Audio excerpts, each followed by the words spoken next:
No, yo prefiero irme para casa, estaba nervioso ya ayer.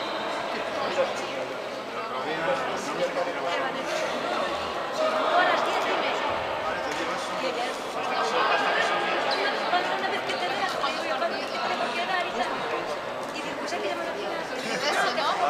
Eso lo arreglamos rápido, ¿eh? Luego yo y el tiempo le meto la pata del otro lado.